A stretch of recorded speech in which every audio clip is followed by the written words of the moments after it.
Astaghfirullah. Beberapa dialog Allah Subhanahu wa ta'ala dengan hambanya pada hari kiamat. Dalam sebuah hadis yang dikeluarkan Imam Muslim dan juga Imam Al-Bukhari, Nabi SAW mengatakan, "Ma minkum min ahadin illa sayukallimuhu Allahu laisa bainahu wa bainahu turjuman fayanduru aymana minhu fala yara illa ma qad qaddam wa yanduru ash'ama minhu fala yara illa ma qad qaddam wa yanduru baina yadayhi fala yara illa an-nar tilqa'a wajhihi fattaqun nar walau bisyikki tamrah."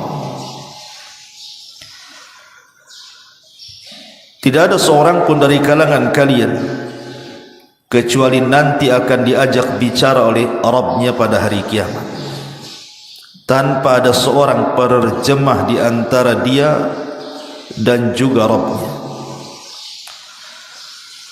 Lalu ia memandang ke arah kanannya, namun ia tidak melihat kecuali amal yang telah dilakukannya.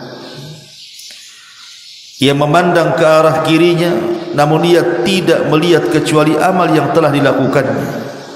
Dan ia pun memandang ke arah depannya, namun ia tidak melihat kecuali neraka di hadapan wajahnya. Maka Nabi SAW mengatakan, "Maka jagalah diri kalian dari neraka walaupun dengan bersedekah sepotong belah kurma." Hadis ini menunjukkan bahwa nanti pada hari kiamat Allah Subhanahu wa ta'ala akan mengajak bicara kepada seluruh hamba-hambanya tanpa penerjemah antara kita dengan Allah Subhanahu wa ta'ala. Makanya ada sebuah hadis Nabi SAW, la yazalu qadamu abdin hatta yus'al an arba.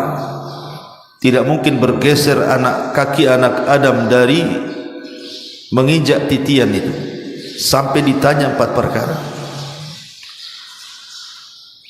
An umrihi fi ma'afna, tentang umurnya kemana dia habiskan. Wa an syababihi fi ma'abla, tentang masa mudanya kemana dia lampiaskan. Wa an ilmihi fi ma'amila fi, tentang ilmunya sudahkah dia amalkan. Wa an malihi min aina iktasabahu wa fi ma anfaqahu, tentang hartanya dari mana kau dapat, kemana pula dibelanjakan. Ma'asyiral muslimin yang muliakan Allah Azza wa Jalla, lalu apa saja yang didialogkan Allah Subhanahu wa ta'ala dengan kita itu? Ma'asyiral muslimin yang muliakan Allah Azza wa Jalla, yang pertama,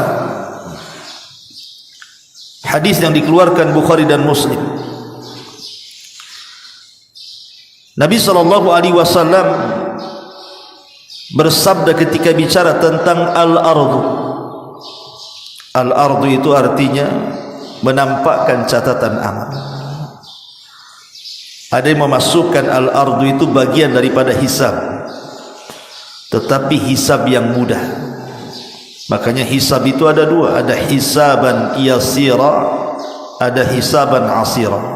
Ada hisab mudah, ada hisab sulit. Sebagian ulama mengatakan bahwa hisab mudah inilah yang kemudian disebut al-ardu,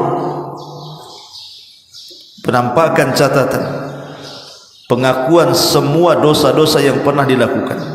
Walaupun ada sebagian ulama yang lain bahwa al-ardu sendiri hisab sendiri. Nabi SAW secara khusus mengatakan, "Yudnal mu'minu yawmal qiyamati min rabbih azza wa jalla." Pada hari kiamat seorang mukmin akan didekatkan dengan Allah Subhanahu wa ta'ala, hatta yadha alaihi kanafahu, hingga diletakkan padanya kanafahu. Kanaf ini dalam bahasa Arab disebut as-sitru war-rahmah.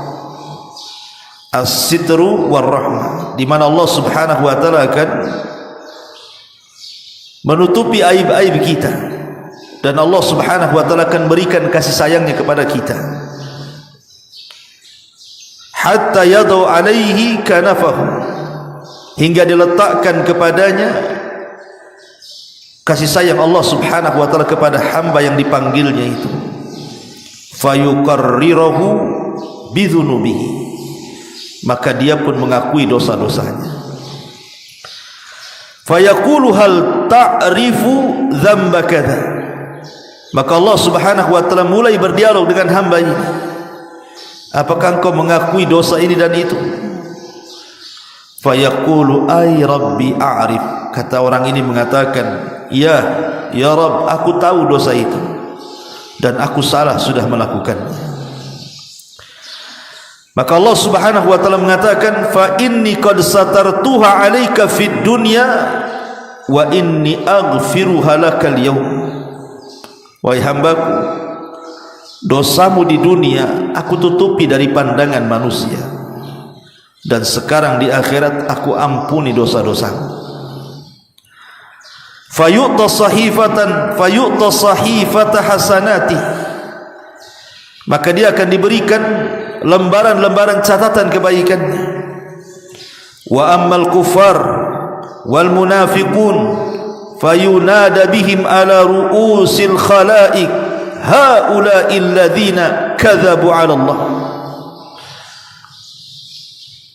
Adapun orang-orang kafir, orang-orang munafik, akan diseru di hadapan para makhluk dan mengatakan, itulah mereka para pendusta-pendusta Allah Subhanahu wa taala.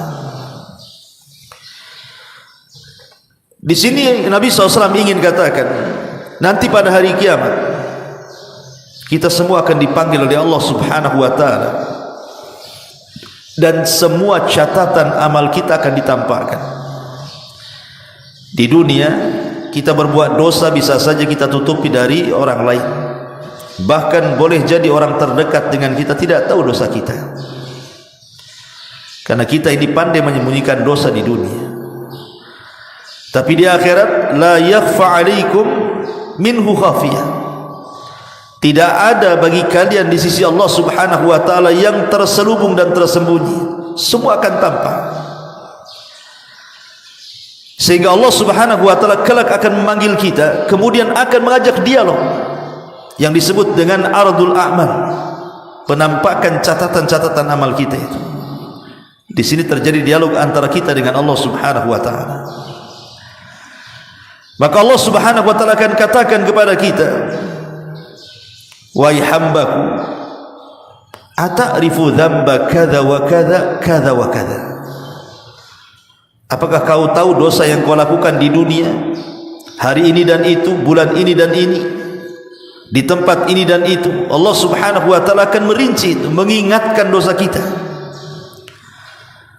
Maka di antara kekhususan hisab, kata para ulama, Allah Subhanahu wa taala akan memberikan kepada kita hafalan yang tidak diberikan di dunia. Jadi di akhirat itu semua memori akan dikembalikan kepada kita. Untuk apa? Untuk menyesuaikan dengan catatannya. Boleh jadi di dunia kita melakukan dosa seminggu kemarin sudah lupa tuh, tapi di akhirat semua akan hafal. Sehingga ketika Allah bertanya, bukankah engkau sudah melakukan dosa ini, dosa itu? Maka dia pun mengatakan, a'rifu ya Rabb, ya aku akui, memang aku pernah melakukannya ya Rabb. Maka kemudian Allah Subhanahu wa taala dengan kasih sayangnya, dia pun mengatakan, fa inni qad satartuha 'alaika fid dunya wa inni aghfiruha lakal yaum. Wahai hambaku, di dunia sudah kututup dosamu, dan sekarang di akhirat ku ampuni pula dosa-dosamu. Apa enggak enak? Di dunia Allah Subhanahu wa taala tutupi dosa kita, di akhirat pula Allah ampuni. Itulah namanya hisaban yasira, hisab yang mudah. Sebab kalau hisabnya sulit, Mereka orang-orang yang ketika ditanya oleh Allah Subhanahu wa taala dia bantah. Pamannya Allah mengatakan, bukankah engkau sudah melakukan ini dan itu, ini dan itu? Dia mengatakan, tidak, aku tidak pernah melakukannya. Maka Allah akan datangkan banyak saksi bahwa kita sudah melakukannya. Makanya Nabi SAW mengatakan dalam hadis Aisyah radhiyallahu anha, man khusiba udzib, siapa yang dihisab pasti akan disiksa. Qalat Aisyah radhiyallahu anha, Aisyah berkata kepada Nabi SAW, awalaysa yaqulullahu azza wa jalla fasawfa yuhasabu hisaban yasira. Rasul, bukankah Allah telah berfirman maka ia akan diperiksa dengan pemeriksaan yang mudah? Qala innama dzalikal ardh, maksudnya pemeriksaan yang mudah itu disebut ardh, disebut al-ardu yang tadi saya sebutkan hadisnya, itu disebut al-ardu namanya, hisab yang mudah. Dia hanya disuruh mengakui dosanya saja. Kamu berzina, ya, iya. Kamu judi, ya. Kamu korupsi, ya. Kamu membunuh, ya. Dia suruh ngakui saja. Dan dia mengakui semuanya, tidak ada perdebatan di sini. Walakin kata Nabi SAW, man nukishal hisaba udzib. Tapi barang siapa yang ketika diteliti hisabnya dia membantah, dia mengajak dialog dengan Allah, maka ia akan binasa. Dari sini kita tahu bahwa perbedaan hisab yang sulit dengan hisab yang mudah itu. Kalau hisab yang sulit itu kalau ditanya ngelak dia. Kamu judi ya? Mana ada ya Rabb saya judi? Tak ada. Datangkan saksi. Kau judi, ini saksinya. Bumi saksinya, langit saksinya, kulit saksinya, tangan saksinya, semua jadi saksi itu. Malaikat saksinya, Allah sendiri kan jadi saksi. Maka orang yang seperti ini pasti binasa. Tapi kalau ditanya, kamu membunuh ya? Iya ya Rabb saya membunuh. Kamu judi? Iya saya judi. Kamu zina? Iya saya zina. Yang seperti ini mudah hisabnya, disebut al-ardu namanya. Ma'asyiral muslimin yang dimuliakan Allah Azza wa Jalla, ini hadis yang pertama, dialog Allah Subhanahu wa taala dengan hambanya. Kemudian dialog yang kedua disebutkan dalam hadis yang dikeluarkan Imam Nasai dan disahihkan oleh Syekh Nasiruddin Al-Albani rahimahullahu taala. Yaji'ur rajulu akhidan biyadir rajuli yaumal qiyamah. Akan datang seseorang pada hari kiamat menghadap Allah Subhanahu wa taala dan menyeret orang lain. Jadi orang ini datang kepada Allah sementara tangannya sedang menyeret orang. Fayaqul, dan dia mengatakan, ya Rabb, hadza qatalani. Ya Rabb, orang ini sudah membunuh. Orang ini sudah membunuh. Fayaqulullahu azza wa jalla, maka Allah bertanya kepada orang yang dituduh membunuhnya, lima qataltahu, kenapa kau bunuh dia? Fayaqul, dia mengatakan, qataltuhu litakunal izzah laka ya Rabb, aku bunuh dia tidak lain dan bukan demi kemuliaan. Dia orang kafir umpamanya, ku bunuh dalam jihad. Fayaqulullahu azza wa jalla lahu, maka Allah berfirman kepadanya, fa inna hali, dia membunuh karena aku. Ada apa dengan kamu? Kemudian wayaji'ur rajulu akhidan biyadir rajuli akhar, adapun ada yang lain menyeret orang yang membunuhnya dalam kasus yang lain. Fayaqul, maka Allah katakan, orang ini mengatakan di hadapan Allah, inna hadza qatalani ya Rabb, orang ini sudah membunuhku ya Rabb. Fayaqulullahu lahu, maka Allah akan katakan kepada yang membunuhnya itu, lima qataltahu, kenapa kau bunuh dia? Fayaqul, dia mengatakan, litakunal izzah li fulan, aku membunuhnya karena demi kemuliaan si fulan ibn fulan, bukan karena Allah. Fayaqul, maka Allah mengatakan, innaha laysat li fulan fayabu'u bi ithmihi, sesungguhnya dia membunuh bukan karena kemuliaan, bukan si fulan, maka gabungkan dosanya kepadanya. Dalam riwayat Ibnu Abbas radhiyallahu anhuma, orang yang membunuh dan orang yang dibunuh akan datang pada hari kiamat, di mana orang-orang yang dibunuh itu tanpa kepala, kepalanya dijinjing dengan tangan kanannya dan tangan kirinya membawa orang yang membunuhnya. Kemudian dia mengatakan sambil darah di lehernya bercucuran, dia menghadap Allah dan mengatakan, ya Rabb, sal hadza lima qatalani. Ya Rabb, tanya orang ini kenapa dia sampai membunuh. Sal hadza lima qatalani, tanya kenapa dia sampai membunuhku, katanya. Maka Allah Subhanahu wa taala bertanya, kenapa kau bunuh dia? Maka dia mengatakan, aku bunuh karena kehormatan fulan ibn fulan. Maka Allah Subhanahu wa taala mengatakan, gabungkan dosa yang dibunuh kepada yang membunuh ini, gabungkan dosanya. Ma'asyiral muslimin yang dimuliakan Allah Subhanahu wa taala, hadis ini bercerita tentang kisas pada hari kiamat, bahwa setiap orang yang pernah menzalimi dan yang dizalimi akan berjumpa di hadapan Allah Subhanahu wa taala. Dan kalau dua-duanya seorang yang beriman, maka akan berjumpa di qantarah. Qantarah itu adalah tempat setelah titian siratal mustaqim. Tapi kalau zalim menzaliminya bukan sesama muslim, bukan sesama mukmin, tetapi mungkin satunya mukmin, satunya kafir, atau dua-duanya kafir, maka dilakukan sebelum meniti titian siratal mustaqim. Karena keyakinan ahli sunnah wal jamaah, yang meniti titian siratal mustaqim itu hanya orang-orang yang dalam hatinya ada keimanan. Adapun orang kafir menginjak sirat aja tidak langsung dimasukkan ke dalam jahannam. Makanya mereka kisosnya sebelum titian, seperti kisosnya binatang dengan binatang, atau hisabnya binatang dengan binatang, ataupun mukmin dengan kafir atau kafir dengan kafir. Tapi kalau mukmin dengan mukmin setelah mereka menyeberangi titian, itulah yang disebut dengan hadis muflis namanya.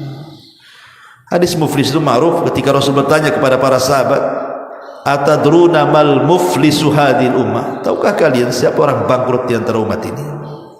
Sahabat mengatakan, Allah wa rasuluhu a'lam, Allah dan Rasulnya yang tahu. Barangkali orang bangkrut itu orang yang tidak punya harta, usahanya gulung tikar. Tapi Rasul mengatakan, bukan itu yang kumaksud.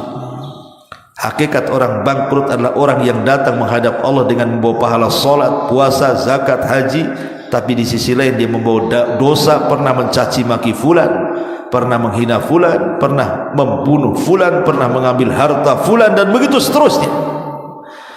Maka nanti akan dihadapkan orang zalim dan yang dizalimi, dan akan bertukar pahala di sini. Apabila orang-orang yang zalim itu sudah habis pahalanya karena diberikan kepada orang yang dizalimi, sementara orang yang dizalimi masih banyak, maka dia akan dibebani dosa-dosa orang-orang yang dizaliminya. Pahalanya hilang, dosa orang pula dia tanggung. Itulah bangkrut. Dalam bahasa usaha itu modal hilang, utang pula numpuk.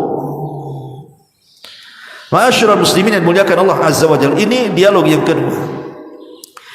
Kemudian dialog yang ketiga dari sahabat Abdullah ibn Amr ibn As radhiyallahu anhu.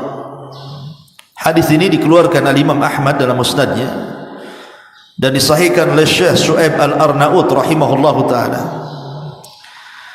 Nabi sallallahu alaihi wasallam mengatakan, innallaha azza wa jalla yastakhlis rajulan min ummati ala ru'usil khalaiq yaumal qiyamah. Sesungguhnya Allah Azza wa Jalla akan membebaskan seseorang dari umatku di hadapan seluruh makhluk-makhluknya pada hari kiamat. Fayanshuru alaihi tis'atan wa tis'ina sijjilan, lalu dibukakan kepadanya 99 catatan amal buruknya. Kullu sijjil maddal basar, setiap satu catatan jauhnya sejauh mata memandang. Jadi orang ini datang kepada Allah membawa 99 catatan. Kalau satu catatan dibentang ini, maka jauhnya sejauh mata memandang semua kesalahan dia. Tsumma yaqulu lahu, kemudian Allah Subhanahu wa taala berfirman kepadanya, atunkiru min hadza syai'an, Sudah kau baca catatan? Ada enggak yang kau ingkari dari catatanmu? Ada enggak yang kau ingkari? Betul itu semua perbuatanmu di dunia? Adzalamatka katabati hafidun? Adakah malaikat-malaikat pencatat yang aku utus mendolimi kamu, di mana dia mencatat apa yang kau tidak buat, atau dia tersilap mencatat padahal engkau tidak melakukannya? Maka dia mengatakan, la ya Rabb, tidak ya Rabb, semua benar, ini semua kesalahanku. Fayaqul alaka udhrun, maka Allah mengatakan lagi kepada orang ini, alaka udhrun aw hasanatun, ada enggak kau punya kebaikan? Ada enggak kau punya kebaikan yang bisa mengimbangi satu catatanmu ini? Fayuhab. Kemudian di sini Nabi SAW mengatakan, fayubhathur rajulu fayaqulu ya Rabb, fayaqulu la ya Rabb. Dia mengatakan, laki-laki ini sambil tertunduk dan mengatakan, tidak ada ya Rabb, tidak ada ya Rabb. Bahasa kita, kalaupun ada ya Rabb, tidak mungkinlah dengan catatan keburukan ini bisa kutandingi kebaikanku. Maka Allah Subhanahu wa taala mengatakan, bala innalaka indana hasanatan wahidatan la zulmal yawma alaika. Bahkan kamu punya satu kebaikan yang kau tidak tahu kan? Satu kebaikan ini kau bisa mengimbangi 99 catatan burukmu. Bingung hamba ini, dia enggak merasa punya itu kan, karena dia sudah putus asa masalahnya, sudah hampir merangkah ke neraka. Tapi Allah panggil lagi, tunggu dulu, kau ini punya satu kebaikan, kau bisa dengan satu kebaikan ini mengimbangi 99 catatan keburukanmu, katanya. Dan Allah tidak menzalimi dirimu sama sekali. La dzulma 'alaikal yaum, tidak ada kezaliman hari ini kepadamu. Kemudian fatukhraju lahu bitaqah fiha asyhadu an la ilaha illallah wa anna muhammadan abduhu wa rasuluh. Tiba-tiba Allah keluarkan satu kartu sakti, bertuliskan, aku bersaksi bahwa tidak ada sesembahan yang berhak disembah kecuali Allah, dan aku bersaksi Muhammad hambanya dan rasulnya. Itulah yang disebut dengan hadis bitaqah, hadis kartu sakti, isinya kalimatut tauhid. Fayaqul ahdhiruhu, fayaqul ya Rabb ma hadhil bitaqah. Allah mengatakan kepada para malaikat, hadirkan tuh catatan ataupun kartu sakti itu. Maka malaikat menghadirkannya. Maka hamba ini mengatakan, ya Rabb ma hadhil bitaqah, ma hadhihi sijilat. Orang ini masih enggak percaya dan mengatakan, ya Rabb, buat apalah kartu ini dengan catatan 99 catatanku ini? Kayaknya enggak ada masalah. Ini satu catatan, satu bitoko, satu kartu, sementara dosaku seabrag-abrag ya Rabb. 99 catatan, yang satu catatannya terbentang sejauh mata memandang. Untuk apalah ini kartu ini? Fayuqal, maka dikatakan kepadanya, innaka la tudlam, kau tidak akan dizalimi. Qala fatudha'u sijilat fi kiffatin wa la ilaha illallah fi kiffatin. Akhirnya kemudian Allah mendatangkan timbangan, di mana satu neraca diletakkan 99 catatan keburukannya, dan neraca satunya diletakkan di toko yang bertuliskan la ilaha illallah. Lihat bahasa hadis, fatasat sijilat wa thaqulatil bitaqatu wa la yathqulu syai'un bismillahirrahmanirrahim. Tiba-tiba kemudian sijilat ini yang penuh dengan kesalahan dia, yang satu catatan sejauh mata memandang, langsung ringan, sementara kartu itu langsung berat. Kemudian Nabi SAW mengatakan, tidak ada satu apapun yang lebih berat daripada nama Allah yang maha pemurah lagi penyayang, kata Allah. Lihat, kalimatut tauhid adalah kalimat satu-satunya modal kita selamat dari adab Allah Subhanahu wa ta'ala. Hadis ini menceritakan tentang timbangan amal. bahwa setiap manusia akan ditimbang amalnya. Faman thaqulat mawazinu fahuwa fi 'ishatir radiyah wa man khaffat mawazinu fa ummuhu hawiyah wa ma adraka ma hiya narun hamiyah. Jadi ada hamba-hamba Allah Subhanahu wa taala akan didatangkan di hadapan Allah untuk ditimbang amalannya. Dan yang ditimbang itu 3 perkara menurut ahli sunnah wal jamaah. Pertama, badan kita, yang kedua catatan kita, dan yang ketiga amal kita. 3-tiganya akan ditimbang. Badan, amal, catatan akan ditimbang di satu timbangan.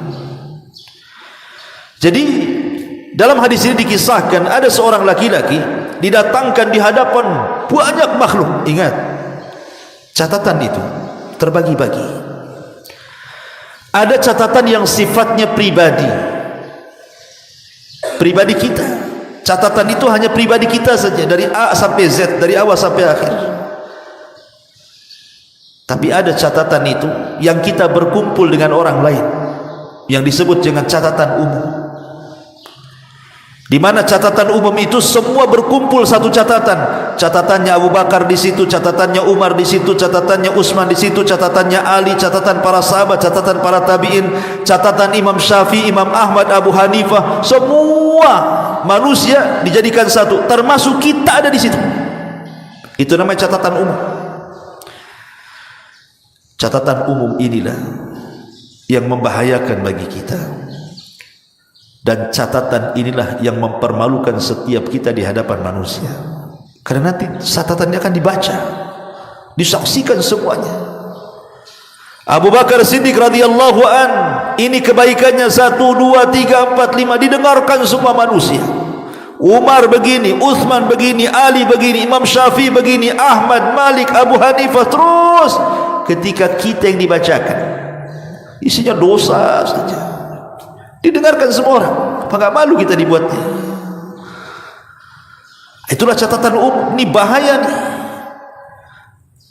Karena kita akan melihat bagaimana kita dengan Abu Bakar, bagaimana kita dengan Umar, bagaimana kita dengan Ali, bagaimana kita dengan Utsman, bagaimana kita dengan ulama-ulama yang lainnya, orang-orang soleh, para syuhada itu. Kita merasa kecil dari mereka. Ini catatan umum namanya. Tapi ada catatan khusus. Itu hanya kita saja isinya. Kalau kita bisa mengambil dengan tangan kita, maka kita akan bangga dan mengatakan, ha umuqra'u kitabiyah.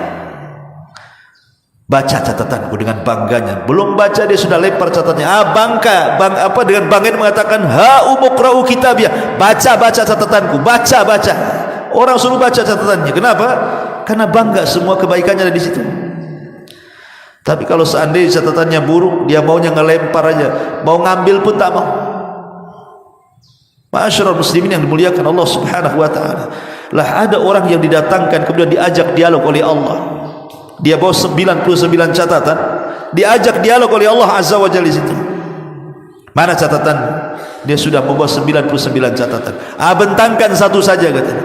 Rupanya yang satu itu sejauh mata memandang isinya kejelekan dia semua.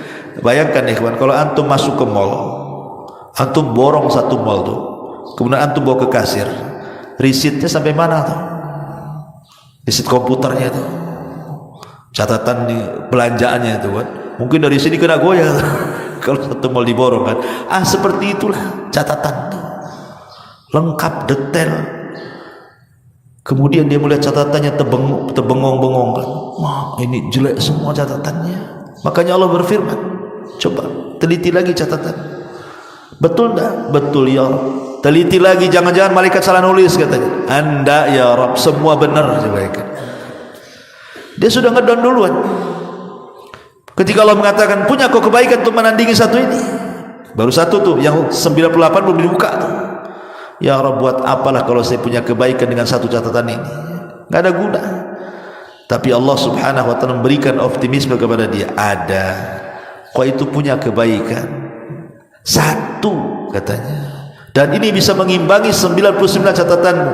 Dia masih kurang percaya dan mengatakan, ya Rabb, satu kebaikan mengimbangi 99 catatan, dari mana kata hamba ini? Maka Allah keluarkan timbangan, ditimbang.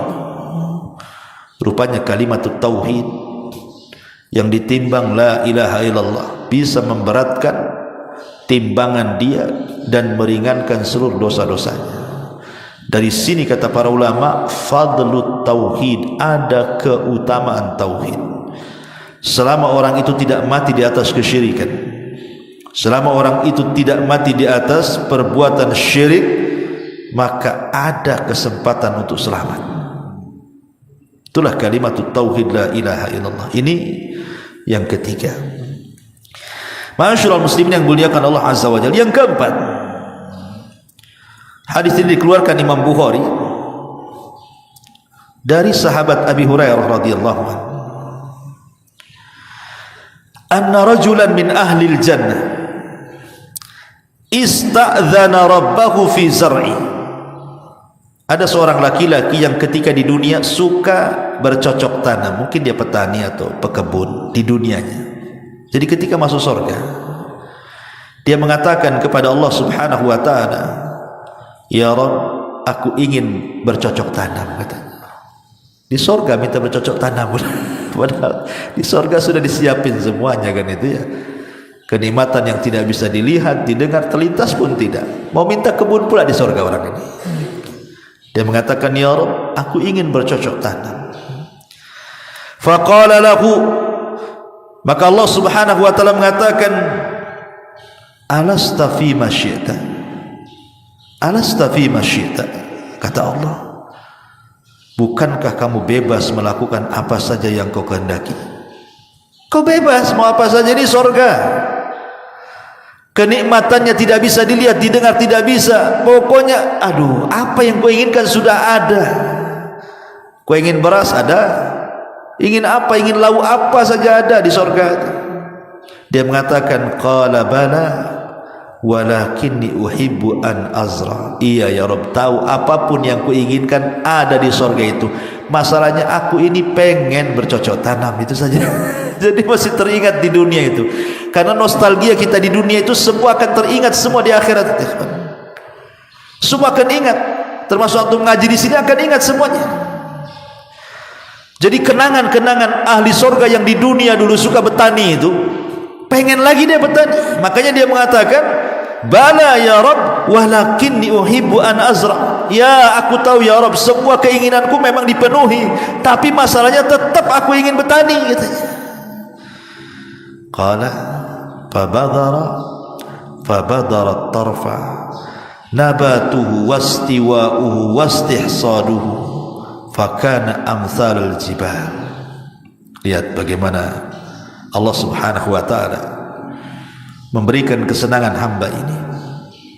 Dia mengatakan, ketika Allah mengatakan baik, ya, kemudian laki-laki itu pun menyemai benih, lalu tumbuh dengan subur, dan apabila menuai hasilnya seperti buah sebesar gunung. Dan itu hanya dilakukan sekejap mata. Mulai dari mempersiapkan kebun, nanam benih, ngairi, tumbuh, kemudian jadi buah yang mungkin jeruknya sebesar gunung itu, gitu di surga itu. Itu hanya sekejap mata saja. Coba bayangkan, enaknya kurang apa di surga? Kita ini mau berkebun ini, kadang-kadang berhasil, kadang-kadang tidak. Apalagi di Beliung ini batu semua, nanam cabai pun tak tumbuh cabai, yang ada jadi kayu bakar, semua kering. Disiram hari-hari pun kering. Mau nanam apapun susah di dunia ini. Ditunggu dulu sebulan 2 bulan, dirawat dulu sebulan 2 bulan, dipupuki dulu sebulan 2 bulan, dirawat untuk menghasilkan itu betul-betul lelah letih di dunia. Di sorga sekejap mata saja, mulai nanam sampai menghasilkan buah. Fayaqulullahu azza wa jalla, maka Allah Subhanahu wa taala berfirman, dunaka ya ibna Adam, fa inna la yush'ibuka syai'un. Maka Allah Subhanahu wa taala mengatakan, wahai anak Adam, sesungguhnya tidak ada yang memuaskan hati kamu hatta sampai ke surga, katanya. Enggak puas kau dengan surga, masih juga kau mau menanam, kata Allah, katanya. Faqala al-a'rab, Maka berkatalah laki-laki Badui itu, wallahi la tajiduhu illa Qurasyiyyan atau Ansariyyan fa innahum ashabuz zar'in. Demi Allah, tidak akan ditemui seperti itu melainkan kaum Quraisy ataupun orang Ansar, disebabkan mereka golongan petani. Wa amma nahnu falasna bi ashabi zar'i. Adapun kami bukan petani ya Rasulullah, katanya. Enggak mungkinlah permintaan kami di surga seperti itu. Paling yang ngomong gitu kalau enggak orang Ansar ya orang Madinah itu yang suka bercocok tanam, kata si Badui ketika mendengar hadis ini. Orang Badui mengatakan, paling itu orang itu ya, orang Madinah Rasulullah masuk surga kayak gitu ya, gitu maksudnya. Kita kan orang Mekah enggak ada petani, kita ini pedagang, katanya. Fadhahikan Nabi SAW. Maka Rasul pun tertawa dengan si Badui itu. Dan riwayat, ada seorang wanita sama pengen punya anak, maka Allah Subhanahu wa ta'ala juga sama kasusnya. Allah dia buat punya anak dalam sekejap tuh, mulai ngandung sampai brojol cuma sekejap saja. Nggak ada capek di dunia. Orang hamil tuh jalan pun susah, tidur pun susah, makan pun muntah, macam-macam kejadiannya. Belum lagi nanti melahirkan, meregang nyawa lagi, sana nggak sekejap mata. Subhanallah ya. Ini juga dialog yang keempat ketika dan yang terakhir, dialog yang kelima. Sebutkan dalam sebuah hadis di mana Nabi SAW bercerita tentang orang-orang yang memiliki amalan luar biasa di dunia. Yang satu mati syahid, yang satu pakar Quran, yang satu pula pakar sedekah. Siapa di antara kita yang tiga-tiganya pakar? Mungkin tidak ada. Pakar jihad, pakar sedekah, pakar Quran lagi. Hari-harinya dihabiskan untuk itu saja. Tapi ketika kemudian pada hari kiamat dihadapkan kepada Allah Subhanahu wa ta'ala, diperlihatkan pula amalannya dan dia senang melihatnya, tiba-tiba Allah Subhanahu wa ta'ala mengatakan, kadzabtum, dusta kalian. Kalian berjihad hanya ingin disebut mujahid, engkau baca Quran ingin disebut qari, engkau ini hanya disebut dermawan, dan begitu seterusnya. Wa qad qil, dan sudah makruf dari kamu seperti itu. Maka Allah katakan kepada para malaikat, seret dia, masukkan dia ke neraka. Di sini terjadi dialog. Syekhul Islam Ibn Taimiyah rahimahullahu ta'ala menyebutkan dalam kitabnya Majmu'ul Fatawa, ketika Allah berdialog dengan kita itu pakai bahasa apa? Ketika Allah berdialog dengan kita pada hari kiamat itu menggunakan bahasa apa? Bahasa Melayu, bahasa Jawa, bahasa Alor, bahasa Jawa, bahasa Padang. Ibn Taimiyah ditanya, sa'ala sa'ilun, seorang sa'il bertanya, bimadza yukhatibun nas yaumal ba'thi, dengan bahasa apa manusia itu akan diajak bicara Allah itu pada hari ketika dibangkitkan. Wa hal yukhatibuhumullahu ta'ala bilisanil Arab, apakah Allah akan mengkhitab mereka dengan lisan Arabia, bahasa Arab? Wal yasihu anna lisana ahlan nar al-farisiyah, apakah sahih hadis yang mengatakan bahwa bahasa penduduk neraka itu menggunakan bahasa Faris? Wa anna lisana ahlil jannah al-arabiyah, dan bahasa penduduk surga itu menggunakan bahasa Arab?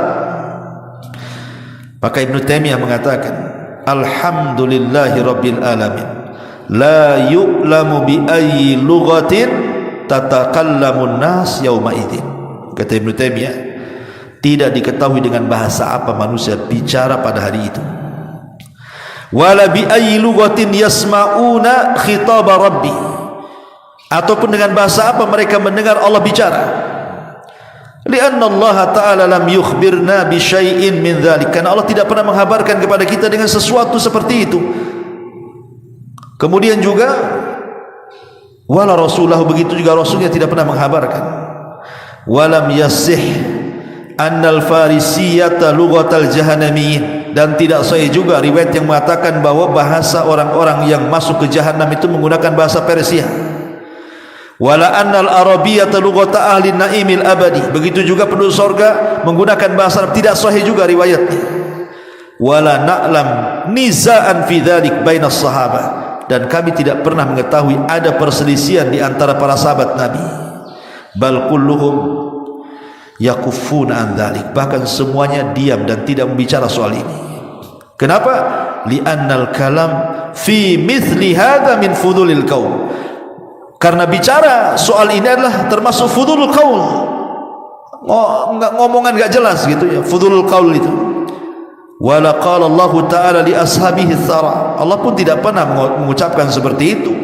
Walakin, akan tetapi kata Ibnu Taimiyah, hadatsa fi dzalikal khilaf bainal mutaakhirin, yang demikian ini ada khilaf di antara ulama-ulama akhir-akhir kontemporer. Faqala an-nas, sebagian mereka mengatakan yatakhatabuna bil arabiyyah, mereka berbicara dengan Allah pakai bahasa Arab. Wa qala al-akharuna, dan yang lain mengatakan illa ahlan nar, kecuali penduduk neraka, fa innahum yujibuna bil farasiyah bil farisiyati, mereka menjawab dengan bahasa Persia. Wa hiya lughatuhum finnar, dan itu bahasa mereka di neraka. Wa qala al-akharun, yang lain mengatakan yatakhatabuna bisiryaniyah, mereka bicara dengan menggunakan bahasa Siryaniyah, li annaha lughata Adam, karena itu bahasa Nabi Adam. Kemudian wa anha tafarra'atil lughat, dari bahasa Siryaniyah inilah terpecah menjadi banyak bahasa. Wa qala al-akharun, dan yang lain mengatakan illa ahlal jannah, kecuali penduduk surga, fa innahum yatakallamuna bil arabiyyah, mereka bicara dengan bahasa Arab. Kemudian Ibnu Taimiyah di akhir fatwanya dia mengatakan wa kullu hadhil aqwal la hujjata li arbabiha la min tariqi aqlin wala naqlin bal hiya da'awa 'ariyah anil adillah, intah kalam. Semua pendapat-pendapat ini tidak ada hujah sama sekali, tidak secara akal, tidak secara nas, bahkan ini hanya pengakuan-pengakuan yang tidak kuat dan tidak berdasar. Sehingga kesimpulannya wallahu a'lam, selesai, itu kesimpulannya ya. Kesimpulan Ibnu Taimiyah wallahu a'lam, pakai bahasa apa Allah, terserah Allah lah membuat bahasa di sana. Wallahu a'lam bishawab. Mudah-mudahan manfaatnya. Subhanallah bihamdika asyhadu an la ilaha illa anta astaghfiruka wa atubu ilaik. Wallahu ta'ala alam. Assalamualaikum warahmatullahi wabarakatuh.